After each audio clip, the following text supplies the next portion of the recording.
Hello, everybody, and welcome to the NBA Trade Zone podcast, where we talk all things NBA trades, past, present, and future. Hi, guys. My name is Daniel. And I am Sebastian. And today we're going to continue the Anthony Davis and other NBA superstars podcast who might be traded, where we are going to focus mainly on Anthony Davis and the two superstars who are in Golden State, and they are, going to have contract extensions coming up soon.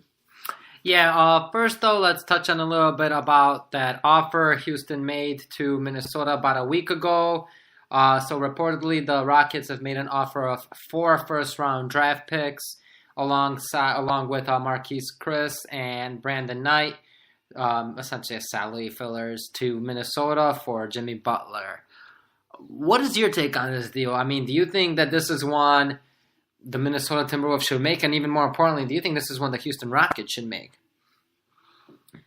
I mean, if I'm the Houston Rockets, you have Chris Paul, who, has probably 2 or 3, maybe even 1 or 2 still years left. Maybe he's not even at his prime, but as an all-star.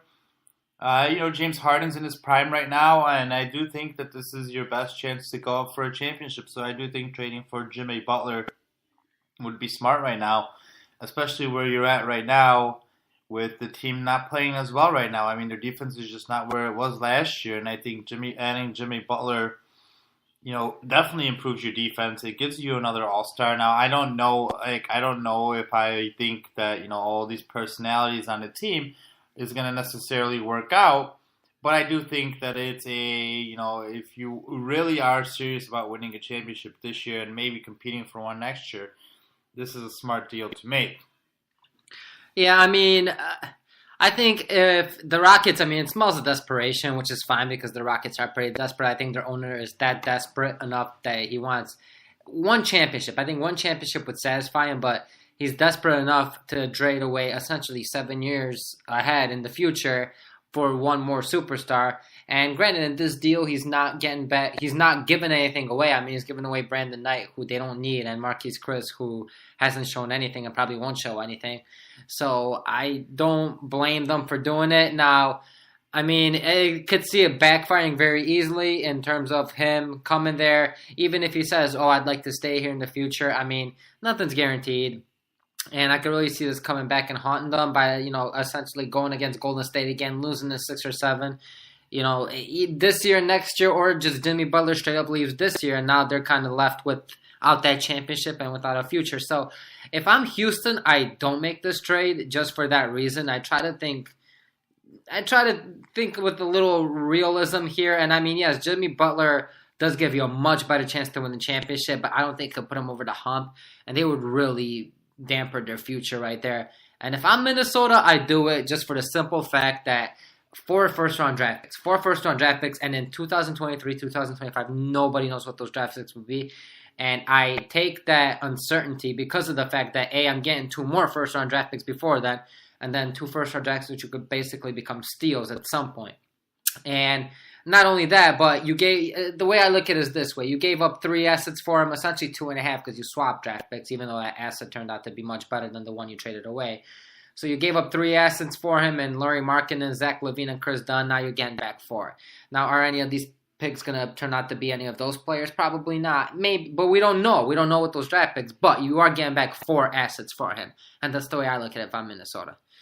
I will say another thing. I do think that this deal might be worth it just for the fact of all the buzz about Kevin Durant leaving the Warriors. And if he does leave the Warriors, next year's kind of going to be a little bit more open. And if you have Chris Paul, James Harden, and Jimmy Butler, you could be one of the teams that are the favorites if it does turn out that Kevin Durant does actually leave the Warriors and there's a little bit more of, equity going on in the NBA. But there's a lot with that, too, because of the fact that Jimmy Butler would have to still stay in Houston, and they'd all be a year older. Paul's already fairly old. Jimmy Butler and Harden are both 30. They're still in their prime, and they probably will be next year. I don't know about Paul anymore, but the other 2, yeah. But still, it's a big risk. It's a big risk for Houston. But yes, it's a risk, I think. But, if it does put you in, if it does actually gain you that one championship, either this year or I don't think it'd be possible this year, even with Jimmy Butler, but I think it makes them better. But I do think if Durant does leave, that would put them up there for next year. And I don't think if you're Houston, you make this deal unless you have obviously you're not supposed to be having contact with Jimmy Butler, but you have some kind of reassurance, kind of like that Chris Paul trade was made that he actually is gonna stay there. Now, when it comes to Minnesota, my opinion here is kind of like depends on what the protections are. Like if those 2023 and 2025 picks are going to be heavily protected. You're Minnesota. You haven't been good at drafting. You think you're going to be good at drafting 28, 27, and then maybe those two picks don't even come through if they're heavily protected. I don't know. I don't like that deal then.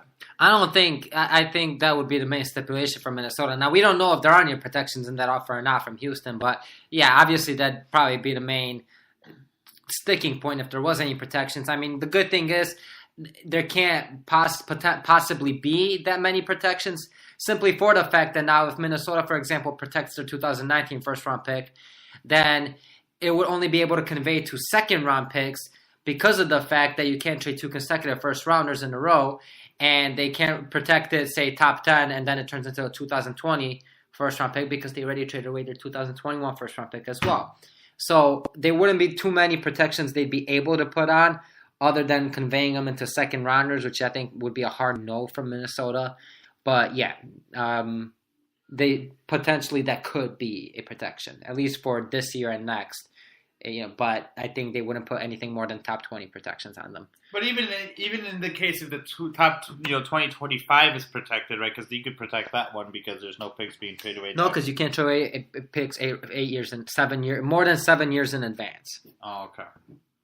All right. Well, I mean, yeah. So again, if that deal is straight out there and there's no protections, then yeah, I do the deal. I mean, you don't know what's going to happen in 4 years, and I mean, getting Josh Richardson or whatever Heat are offering is probably not going to be better in 8 years, in the 7 years, first round pick from the Houston Rockets. Now, maybe they are a good team, but probably, chances are that, their time will be done and, they would have their time and that might be a good pick. So if that offer's out there with not a lot of protections, you know what? If you're Minnesota, just do it. All right, Thibodeau.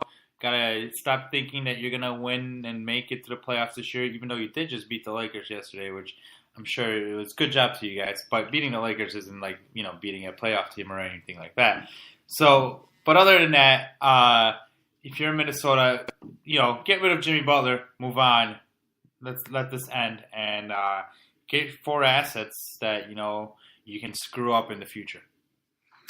All right, with that mockery of a comment, let's move on to the Golden State Warriors, who, he just put up the record. So we're going to talk about Klay Thompson and Draymond Green, and Klay Thompson, who just beat the single-game three-point record yesterday, absolutely caught fire. It was pretty hilarious to watch, really. I mean, it was 92-50 at halftime. He had 36 points, 10 3-pointers at halftime. Absolutely ridiculous. But, I mean, this was his first good game this season, finally, which really says a lot about the Warriors, who were still 6-1 before then. Was it 6-1 or 7-1? But I believe they were just 6-1 before then. And that's without Klay Thompson catching fire yet like he did yesterday. So, essentially, their situations are pretty not similar. I mean, Klay Thompson's a free agent in 2019, Draymond Green in 2020. Both want to get paid. Both are probably expecting maximum contracts. Both are, I believe they're 28 years old right now. Probably 28, I believe that they are. Okay, so right now they're 28 years old, so still in the prime of their careers. Reasonably have 4 to 5 good years left. I mean, I don't know which one I could see aging better or worse. Probably Klay Thompson, just because the stroke doesn't really go away with age. Athleticism does. But Draymond Green is such a smart player, too, that he will be able to rely on that further in his career. So, essentially, the Warriors, if they're able to lock up... I mean, obviously, if they don't lock up Durant, then it's a no-brainer. You extend both of them if you have to give both of them the max. I mean, you'll be well over the luxury tax, but it won't be as brutal as it can be if they resign Kevin Durant for the maximum next offseason and have to not be forced to make a decision. But, I mean, if they resign Durant, Thompson, and then in 2020 Green, they will be paying a whole lot of money. So it is a possibility that one of them does get traded. Whether I don't see Klay Thompson being traded this year right now, at least, and before the trade deadline this season. Definitely not. There's no reason to trade him. I mean, they're all in on a championship once again, and you're not going to trade one of your key pieces for that. And I could see them doing anything they can to keep him. So I think if anyone does get traded either next offseason or next trade deadline, it'll be Draymond Green before he reaches free agency. If Durant and Thompson both resign. So what would you think would be a good fit for Draymond Green? Well, I think, most importantly, I think Houston would be a good fit. I don't think, I don't think Houston would be willing to get rid of Capella because that's, if you're the Warriors, that's probably who would you want in that deal. You don't think they would? You don't think Houston would be willing to give up Capella for Green? This year or next year? In the offseason. No, I don't think so. I think Capella has shown that, his defense is also really good, and he's just much younger. I think Draymond Green, his performance has slipped over the past couple of years. Now, obviously, defensively, he's still a very good player. But look at his passing ability, though.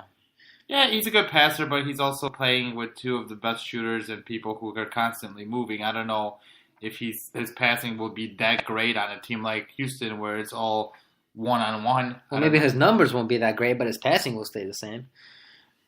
I don't know. Maybe. I think he has a lot of opportunities and able to pass. He has a lot of open players to find because of the way they're moving. I see what you're saying. And Golden State then compared to Houston where it's all one-on-one.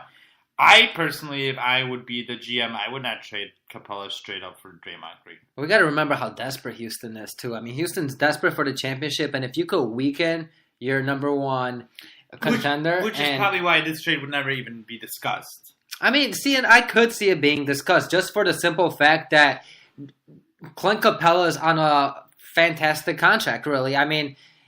Maybe not fantastic, but a real good contract. He signed, and it's long term. He signed, after this season, he signed for 4 more years at about $18 million apiece. And if Draymond Green really wants that max contract, or at least let's say even Draymond asks for $25 million a year. I think that's a little more reasonable. He probably will get that, and now it's $7 more million. So if you're really going to get more than $25 million, if it's a long-term contract, of these players and how much the salary cap is going up, the percentage is going to be. There is not a lot of good free agents in 2020 either, so you may be right about that. But regardless, let's be on the safe side and say 25. If Golden State signs him for 25 as compared to having Capella for 18 million, even though it's only 7 more million, taking into effect luxury tax and how high their bill will be because they will be repeat offenders, that will save them a lot of money. And like you said, Capella is younger. I don't think he provides nothing.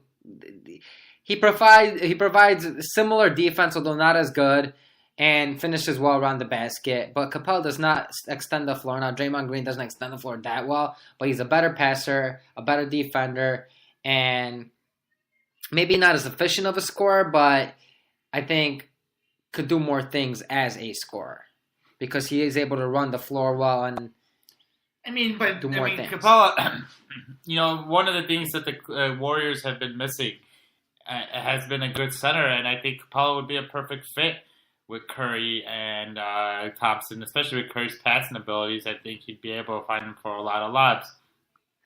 I don't know, Danny, but anyway, let's move on. Is there any other places you think Draymond can go to? I think Philly or New Orleans would be 2 good fits for him. And what would you say, for instance, let's just start with New Orleans, what would they trade? And that's the other thing. We have to figure out what happens there. If it's in the offseason, you can't trade Randall. You can't trade Mirotic because... In the offseason, you can't? Well, you can't because they're both free agents, so okay. You can't sign them. If you resign them, you got to wait until the trade deadline, essentially, a little before then, January 15th of next year. So maybe, and that could be a possibility too, where they trade him, they keep him for half the season, then they decide, okay, this will get too expensive, let's trade him at the deadline. And if the Hornets do resign Randall and or Mirotic, one of them would be a good starter. Now, obviously, you'd have to add something in, and Pelicans have a lot of players on 1-year contracts, so we'd have to see who they sign. But I think Randall or Mirotic, let's say theoretically next trade,